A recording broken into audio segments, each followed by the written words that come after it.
Y entre la rótula y la tuberosidad anterior tenemos un ligamento, ¿ok? Y parece como tendón, fíjate. En algunos casos todavía usan la nomenclatura del tendón perotriáceo, reemplazado, está estandarizado, ustedes ya saben, el ligamento, porque el ligamento une un hueso con otro. En cambio, el tendón une un hueso a un músculo. La nomenclatura que ustedes ya conocen. La nomenclatura oficial es que el ligamento que une la patela con la tuberosidad anterior es el ligamento proximal. Ligamento, no tendón. Entonces vamos a tener además ligamentos que mantienen estable la articulación, como los ligamentos colaterales, ¿no? Hay ligamentos laterales, colateral articular, los ligamentos cruzados, tenemos dos ligamentos cruzados, el anterior y el posterior, y por último tenemos también las estructuras fibrocartilaginosas que son los meniscos. Los meniscos son como unas armadillas en forma de C que están internamente en la articulación y que son los que amortiguan la articulación femorotibial, ¿no? Están por encima de los partidos entre los partidos condilofemorales y van a servir de amortiguación para todo el movimiento carga que se soporta en la articulación. La posición del paciente para el estudio de una semanalita de la rodilla es una posición de cúbito supino, ¿no? Colocando la articulación femorotibial, la posición de la rodilla, en el centro de la antena. Todas las antenas van a tener una línea marcada, por si no se han dado cuenta, pero se van a descubrir mañana que van a práctica de los viernes. Todas las antenas que son así rígidas tienen una línea, una marquita, que es el centro de la antena. Ese centro de la antena en algunos casos nos sirve para colocar el centro de la estructura que queremos evaluar, ¿no? En el caso de la rodilla, colocar el centro de la estructura. Y ese centro, ¿dónde lo ubicamos anatómicamente? El ángulo inferior de la rodilla. Eso es estructura general por los dedos, ¿no? Entonces, al igual que se entra para una radiografía de rodilla, con el ángulo inferior de la rótula, acá también se ven la antena, ahí están las rayitas, con el ángulo inferior de la rótula, ¿no? Y para que les hagan la articulación femorotibial en el centro del campo de visión también que vamos a poner aquí. La señal, además, va a ser más intensa, ¿no? Ahí además están los ligamentos, los meniscos, todos los consistentes, ¿sí? Bueno, la rodilla contralateral se moviliza con armadillas, ¿no? Con el costado, se colocan incluso cositas de arena para que parezca moviendo, porque cualquier movimiento que hubiese, no solo de la rodilla del estudio, sino de la contralateral, que va a interferir, se va a convertir como si fuera una fuente de artefacto que va a interferir en la otra, en la imagen que se obtiene en la rodilla. ¿Ya? O sea, al igual que, por ejemplo, cuando nosotros hacemos una imagen del cerebro y vemos ahí un artefacto de flujo por los vasos, por los senos venosos, ¿no? En algunos cortes, y es porque hay una pulsación, hay un movimiento de la sangre ahí, y produce un artefacto en algunos cortes.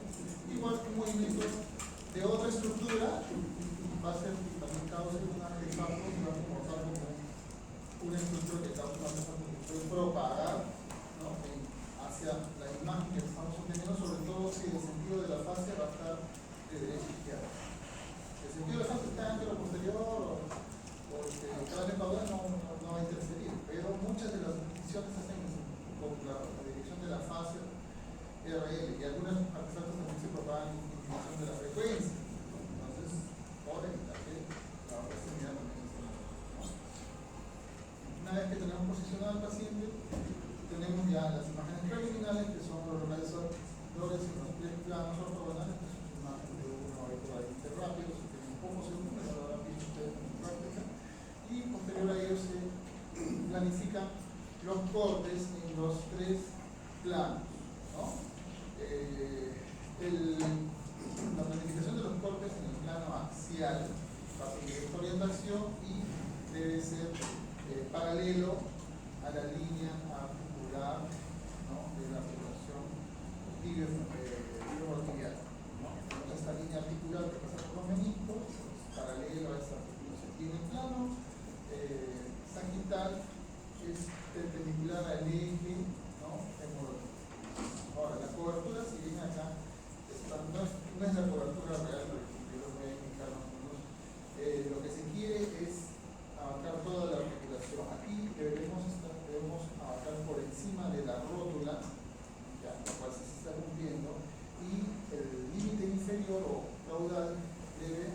incluir la tuberosidad anterior de la tibia. Para aquí falta, o sea, hasta toda la inserción del ligamento rotulario. Hasta ahí debe abarcar los cortes iniciales. Desde, si vamos en sentido caudal, desde la tuberosidad anterior de la tibia, que acá no está, desde por acá más o menos, hasta cubrir toda la rodilla. De modo que tengamos una imagen que abarque toda la articulación, ¿no? Y también la rodilla un pedacito acá.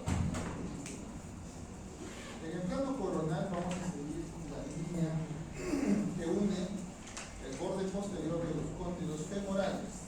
Vamos a buscar una imagen en donde ambos cóndilos se visualicen claramente, ¿no? Donde se vean más prominentes, y vamos a trazar una línea que una estos con una línea bicondilla posterior, y paralelo a esta línea bicondilla vamos a trazar los cortes, ¿no?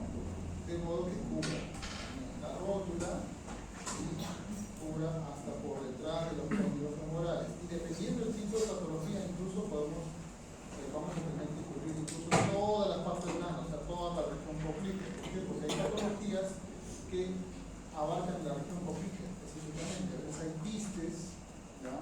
O hay sobre todo quistes, ¿no? Una prueba de desgarro, a veces uno quiere buscar un desgarro de la inserción de gastrocnemio, ¿no? Que se insertan acá en la zona poplítea. Entonces hay que barrer por completo toda la zona de parte blanca, todo el plano muscular, ¿no? De esta región poplítea. Entonces no solamente quedamos más allá de los cóndilos, sino incluso abarcar todo los musculares. Esto es en el plano, para el plano coronal, ¿no? En la vista distancial debe salir esta línea bicondilla, y la vista de sagital debe ser también paralelo al eje articular tibio-femoral. Ahora, la rótula no la agarramos desde el inicio completamente, ¿ya? Porque no tiene sentido a veces. En este plano coronal no estudiamos tanto la rótula en esta forma. Nos interesa decir una parte, la verdad, para que tenga la relación con el tendón del cuádriceps y el ligamento rotuliano, pero no hay que evaluar necesariamente lo que no abarca hasta la piel, no lleva necesariamente. Es decir, la parte posterior, como digo, sí debe abarcar por lo menos detrás de los cóndilos femorales, y en algunos casos incluso toda la parte blanca, ¿no? Todo el plano.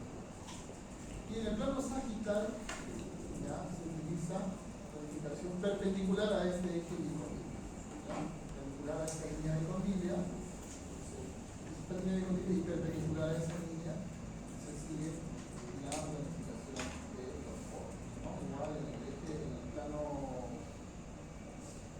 coronal vemos que la línea es perpendicular a la línea articular, ¿no? De la articulación tibio-femoral, ¿no? Y de modo que tengamos un plano que abarque un poco más que esto. Casi el plano, digamos, el campo de visión debe abarcar toda la rodilla, toda la articulación. Suele ser más o menos un campo de visión de 160 más o menos milímetros, no sé, 3 centímetros aproximadamente.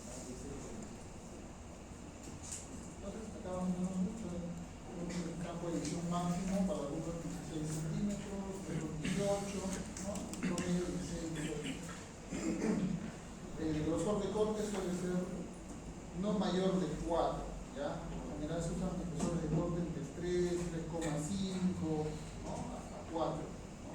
Dependiendo de la cantidad de cortes, ya saldrá 20 cortes, 25 cortes, 30 cortes, depende de qué grosor de corte se dice, qué cobertura también tenga. Eso puede variar, como digo, también según el tamaño de la rodilla, según la patología, según lo que estemos buscando. De repente queremos ver algo más fino, un ligamento colateral, que es mucho más pequeño, entonces hacemos cortes.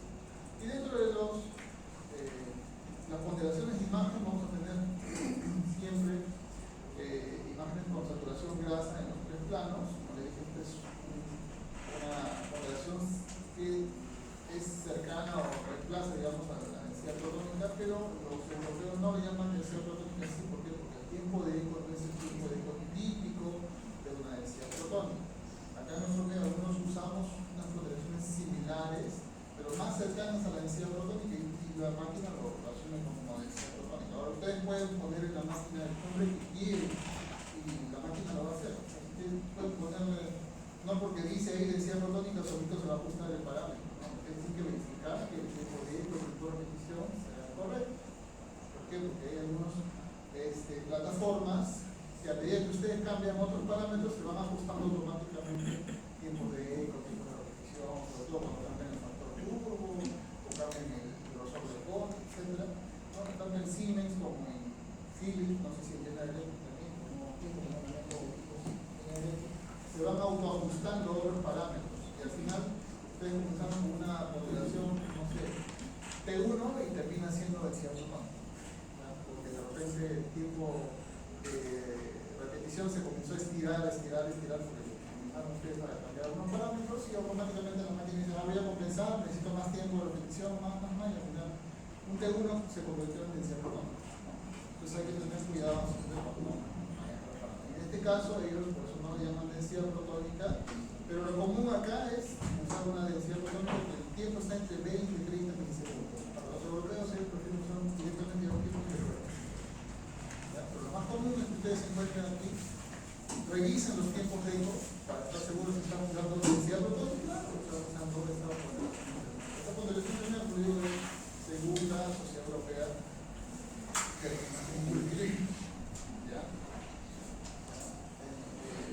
No necesariamente es lo que acá usamos una densidad protónica tal cual. Como esta de aquí, que tiene el valor entre 20 y 30. Si el valor está entre 20 y 30, estamos hablando de una densidad protónica real. Pero si el valor está entre 40 y 50, es una ponderación de los estudios intermedios. El concepto de densidad protónica es tiempo de repetición largo, tiempo de eco corto. Como esto no es ni corto ni largo, pues lo llaman intermedio.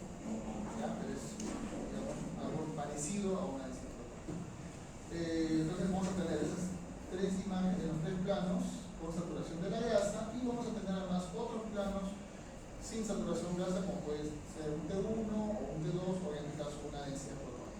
Y además suele hacer un corte específico para el ligamento cruzado anterior, que suele ser el que más se lesiona, ¿no? Esto es opcional cuando sobre todo se sospecha ruptura de este ligamento o lesión de este ligamento, es un esguince o una ruptura. Y más o menos lo que vamos a tener son estos tres que ven así con supresión de grasa, las ponderaciones de los tres planos, de medio, supresión de grasa, ya de repente en los hospitales lo van a encontrar como P pasado, o si no hacen P pasado, de repente hacen T2 pasado, también es común. O a veces reemplazan uno de estos por un estilo. Pero lo que quieren es sí o sí suprimir la grasa y tener supresión de grasa en los tres planos. De repente usan un DP aquí, de repente usan un T2 aquí y aquí un estilo. Los tres al final suprimen la grasa. O sea, DP con supresión, T2 con supresión y estilo, por darle supresión, ¿no? Entonces ustedes verifiquen en su sede cómo hacen, por ejemplo, una rodilla, es el estudio más común, ¿no? ¿Ya? Y van a tener seguro una imagen en T1 o T2, aparte, y de repente por ahí a veces un volumétrico, a veces o un técnico gradiente o un corte específico para un ligamento cruzado, que puede ser en este oblicuo coronal o también se estila a veces un oblicuo sagital, uno de los dos. ¿Ya? Lo cual vamos a ver directamente el trayecto del ligamento cruzado. Un poquito de anatomía para recordar más o menos qué estructuras tenemos. Nos vamos a centrar principalmente en las estructuras articulares. Entonces acá tenemos la patela anterior, la posterior, que es medial y lateral. ¿Ya? Tenemos acá la imagen de referencia, un corte de la parte superior, todavía el fémur, todavía no se ve la zona de cóndilo, y vemos la parte más superior de la patela. Y esta zona que vemos aquí es hacer el cartílago, ¿no? Patelar, que es una zona medial y una zona lateral, ¿no? Es el cartílago que se ve acá con isosemial, ¿no? La zona más límite es la zona del hueso compacto de la patela, ¿no? Igual acá el fémur, la zona más oscura o con tipo señal es la zona del hueso compacto y la zona central del hueso. Por detrás vamos a tener varios músculos, como por ejemplo el gastrocnemius, que les he dicho, ¿no? El semimembranoso, el tendinoso, ¿no?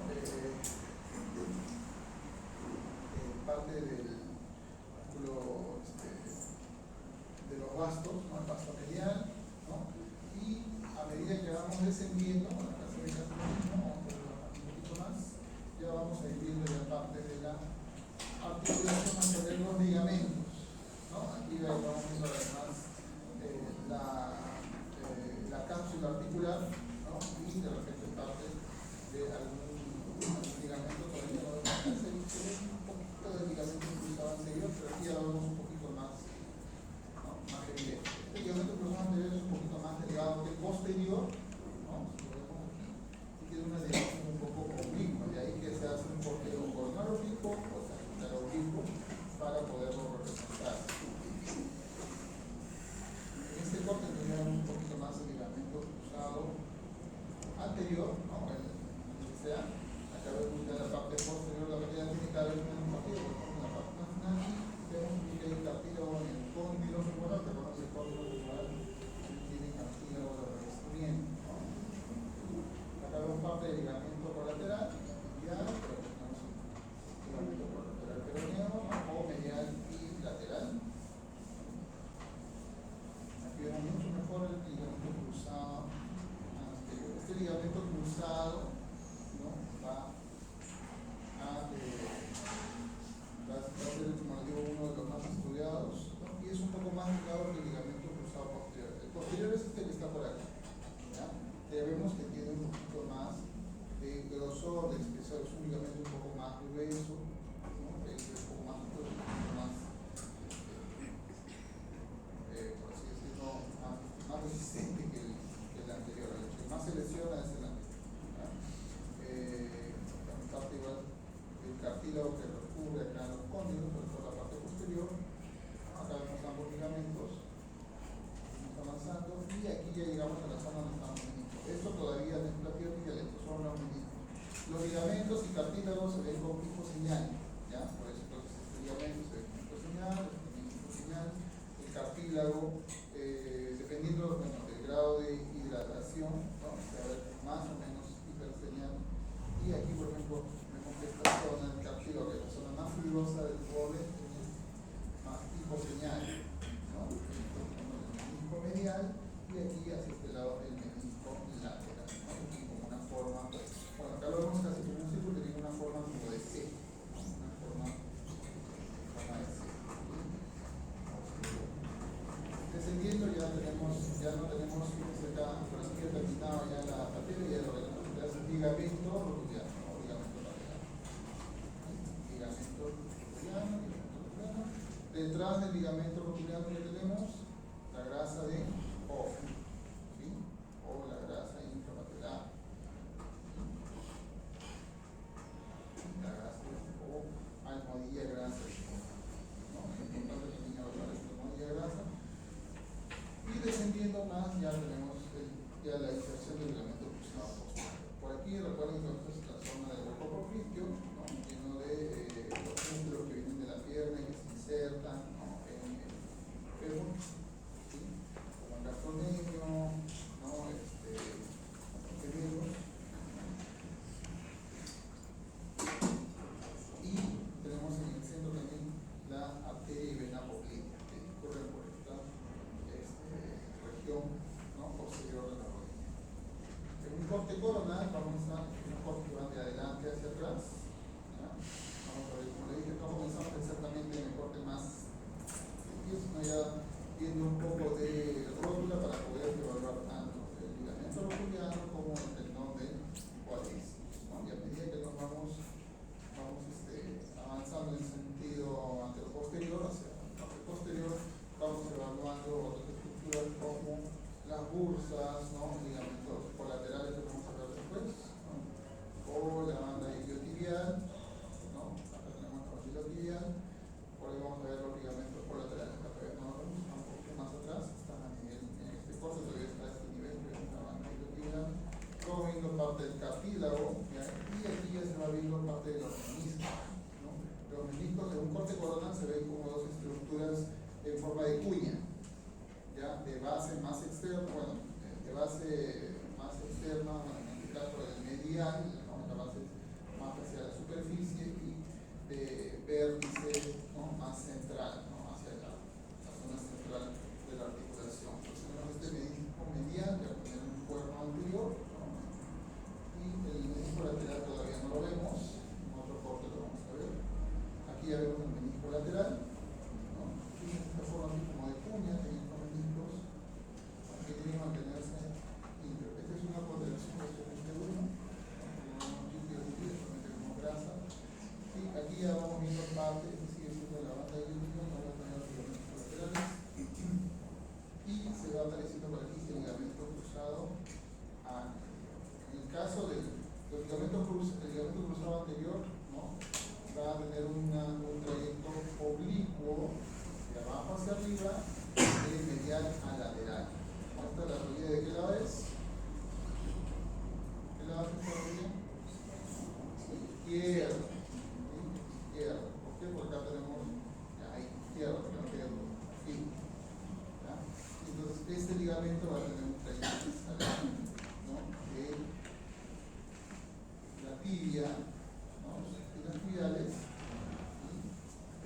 anterior, este es mucho más adelante, y este es el posterior, porque se inserta el otro cóndilo y se inserta en la parte más posterior de la tibia, ¿no?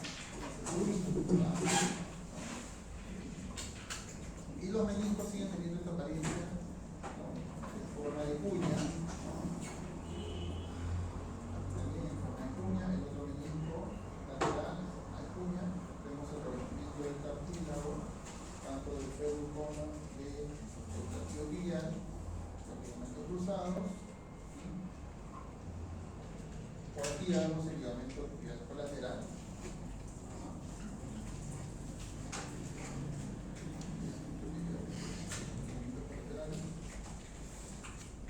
Y a medida que vamos avanzando y vamos viendo la relación que hay con la fíbula, con la cabeza del peroné, ¿no? Y vemos completamente el ligamento cruzado posterior, ¿no? La parte ya del cuerno posterior del menisco medial, ya estamos saliendo ya lo que queda de la cabeza del peroné. Y algunos otros músculos, transartorios, por ejemplo, que se insertan en la cara medial.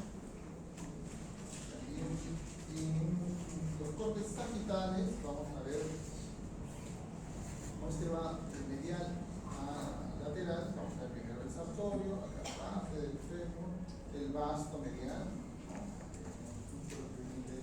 La zona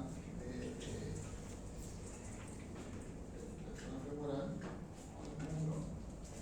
y a medida que vamos avanzando vamos desviando también los meniscos. Aquí los meniscos van a tener una apariencia como una lente bicóncava, ¿ya?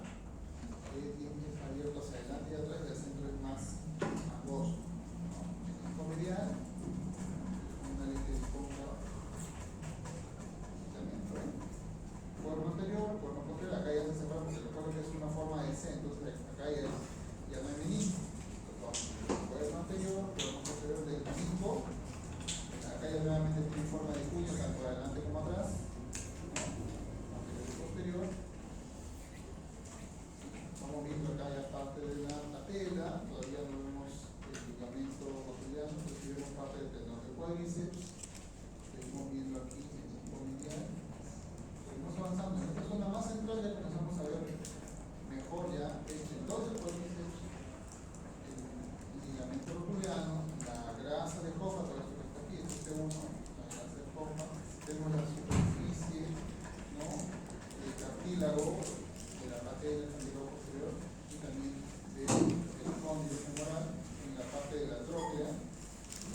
Y además vamos a ver el ligamento cruzado anterior, que va de la tibia hacia el fémur, ¿no?, de la parte medial hacia la lateral. Por eso solamente vemos la parte medial.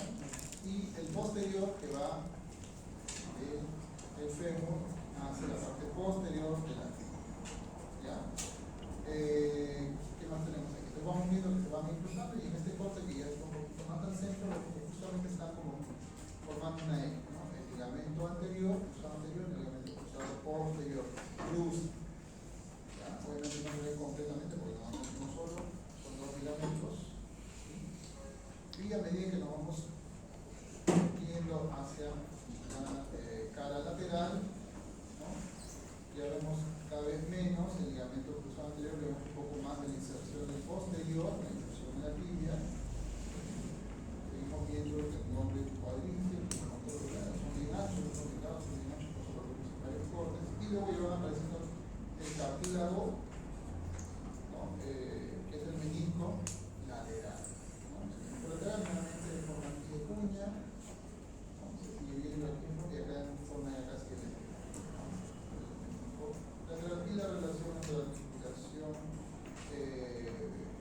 tibio-peronea, ¿no?, a nivel proximal. Acá vemos cabeza del peroné, otros músculos que vemos como el femoral.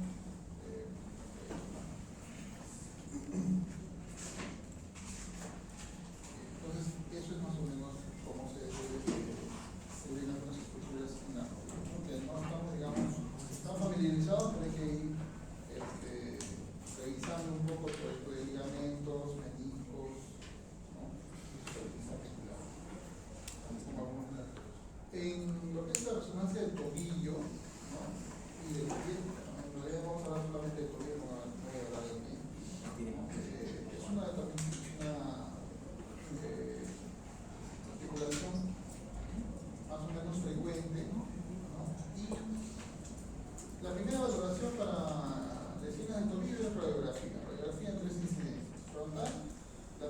mortaja, ¿no? Para ver la mortaja tibio-peronea, ¿no?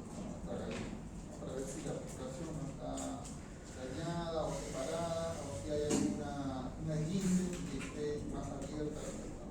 Cerrada. Luego viene el estudio de tomografía en el caso de fracturas complejas u ocultas que no se puede ver por radiografía, pero la resonancia, ¿no?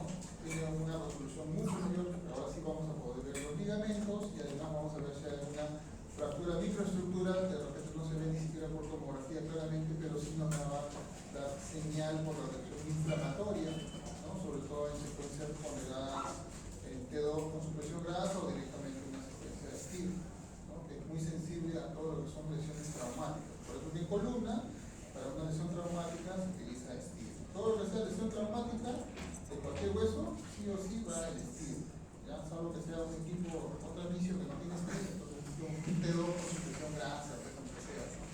Y esos equipos abiertos que de bajo campo no pueden hacer STIR muy fácilmente, ¿no? O la supresión grasa también es mala, pero no STIR, y me hace hilo, digamos. La idea siempre es hacer una técnica con supresión grasa y que tengamos hiperseñal de líquido para poder ver edema óseo, ¿ya?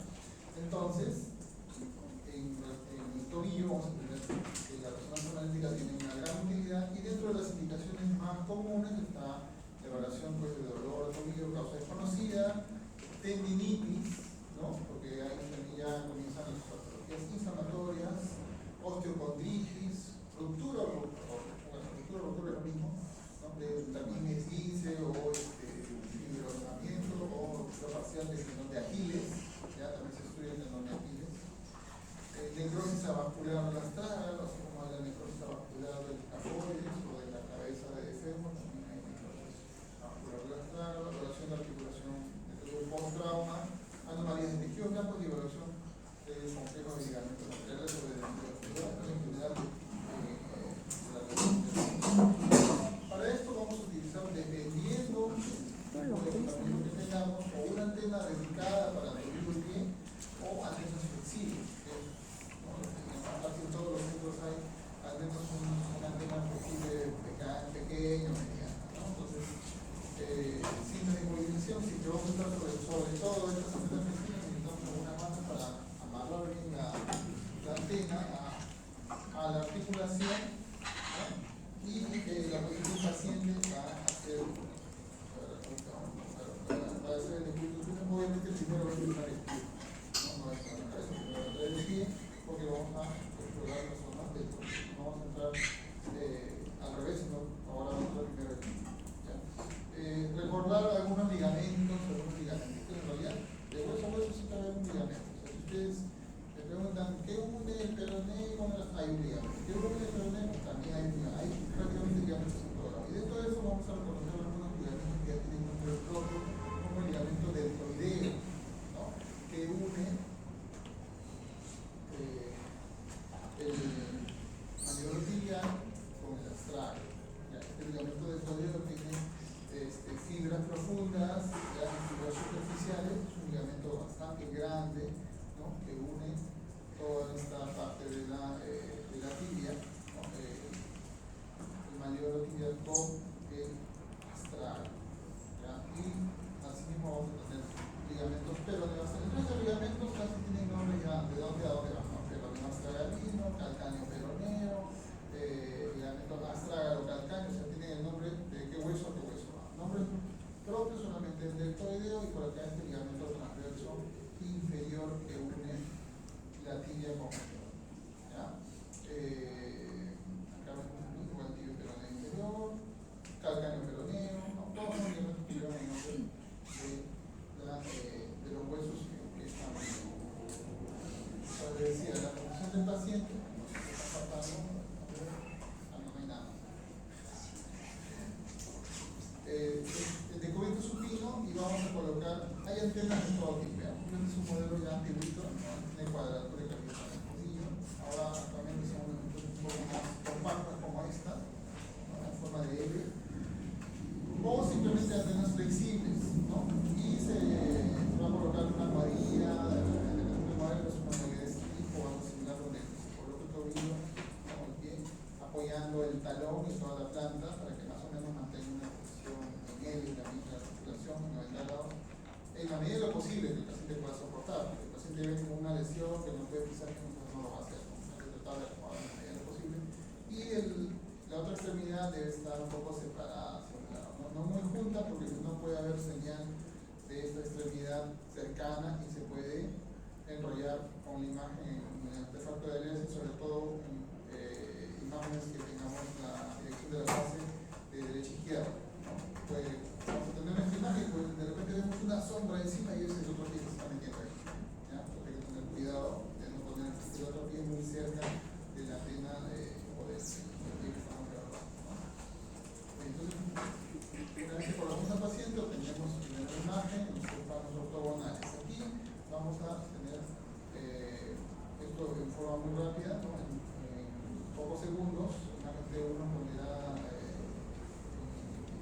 secuencia rápida y corriente, y posterior a ello comenzamos con la clasificación. Para el tobillo, específicamente, lo ideal es tener la posición del paciente así, ¿ya? Con la articulación del tobillo formando ángulos 90 grados entre la pierna y el pie. Ese es lo ideal, ¿ya? Si eso lo tenemos, entonces vamos a ir con los cortes perpendiculares al eje, ¿no? De la tibia, porque ya sabemos que está todo en esta posición de 90 grados, ¿no?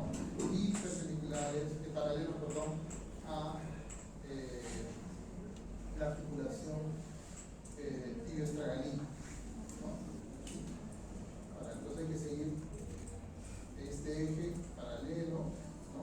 Perpendicular al eje tibial y aquí paralelos a la articulación tibio-estragalina, ¿no? De modo que cubramos al menos, ¿no? Astrágalo, calcáneo, cuboides y escafoides. Al menos todo eso debe ser representado.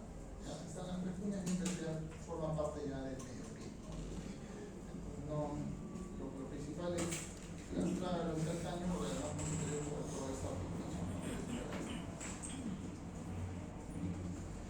En el plano coronal vamos a seguir una visualización siguiendo así paralelo al eje tibial, ¿no? Siempre y cuando esta articulación perpendicular. Y en el eje, en el plano axial, vamos a ver que esta articulación sigue un eje un poco oblicuo. En realidad, acá en el corte no se nota tanto, pero más o menos la idea es seguir perpendicular al eje bimaleolar. Hay un eje que une los dos maniobros, que si ustedes recuerdan, no es un eje coronal estricto, sino es un eje coronal oblicuo de más o menos unos 15-20 grados, ¿no? Entonces, por eso que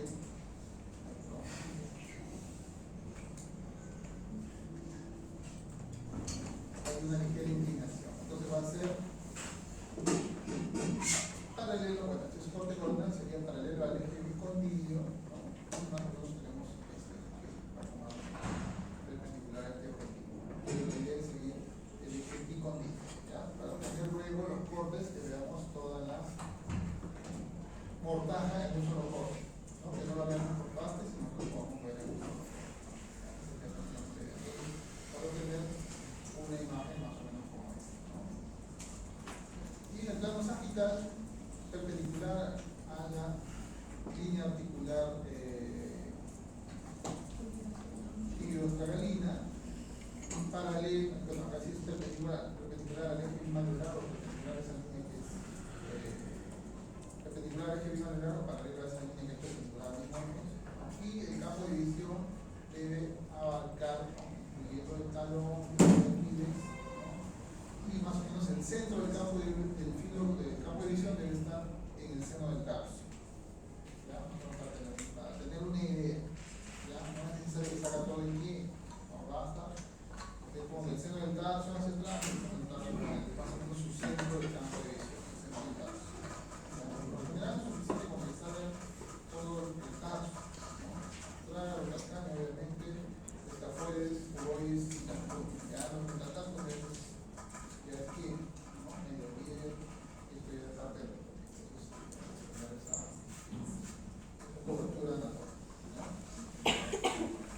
El tobillo, según los europeos, vamos a utilizar por hacer imágenes ponderadas con sujeción de grasa. Acá tenemos un axial, un coronal y un sagital. Por distintos métodos, el sagital por estilo, el coronal, ¿no? Con dirección circulación de grasa y el acceso también con colección intermedia de circulación de grasa. Además vamos a tener sagital coronal de 1, si es tan importante tenerlo, y un axial que lo consideran en densidad. Esto, como le digo, no es una norma, esto es lo que considera la sociedad europea. ¿Ya? Pero aquí puede haber variantes, de repente hacen, no sé, el coronal en estilo, de repente lo hacen, de repente cambian acá, no usan sagital estilo, no T2 WhatsApp, ¿no? Puede ser, pero generalmente sí o sí vamos a tener imágenes por saturación de grasa en los tres planos. Eso sí, casi en todos los centros existen imágenes por saturación de grasa en los tres planos, y aparte T1, T2, imágenes anatómicas. Y esas imágenes son imágenes con saturación de grasa para poder tener una imagen patológica, por así decirlo, donde se vea edema, donde veamos inflamación, donde veamos acumulación de líquido, etc. Entonces, más o menos el protocolo va a incluir todo eso. De repente, no en todos los centros hacen 2, 4, 6, 7, 6. De repente, algún centro va a decir, no, ya solo hacen 4, 3 o 5. Por cuestiones de que ya han reducido, abreviado el protocolo, por cuestiones de tiempo también. No, solo 15 minutos para un video. Ahora lo ves. Entonces, pero vamos a tener siempre supresión grasa, en este caso sagital y coronal, protección intermedia, por decirlo con saturación de grasa y axial. Las otras tres son anatómicas, no son saturación de grasa, me permite ver las túbulas, me permite ver los músculos, acá por ejemplo el músculo no es un mismo, pero acá yo puedo ver si el músculo está desgranado, ¿no? De acumulación de líquido, ¿no? Y esta coronal obliqua también con contracción. Esta coronal obliqua, no mencionan es obliqua. Hay una coronal oblicua que es seguir el trayecto de los tendones, ¿no? Tibial posterior, ¿no? Que tienen un trayecto oblicuo que más o menos va en esta trayectoria. Entonces se hace perpendicular a la trayectoria de esos tendones. Entonces podemos coronal oblicua que permite ver un corte axial a esos tendones, o sea, perpendicular a esos tendones para ver si están rodeados de líquido y hay un proceso inflamatorio, ¿no? Indicativo de una tendinitis. Okay. Pero digamos en los cortes clásicos, que son el corte axial, ¿no? Vamos a ver la cobertura que va a ir, decir de la cobertura. La cobertura por encima de la articulación tibiotragalina y la parte inferior de llegar hasta la fase plantar. Encima de la articulación tibiotragalina, no van a cortar por acá, ¿no? Tienen que pasar la articulación tibiotragalina y hasta la fase plantar. En el plano coronal, que vamos, sobre el pecho, no.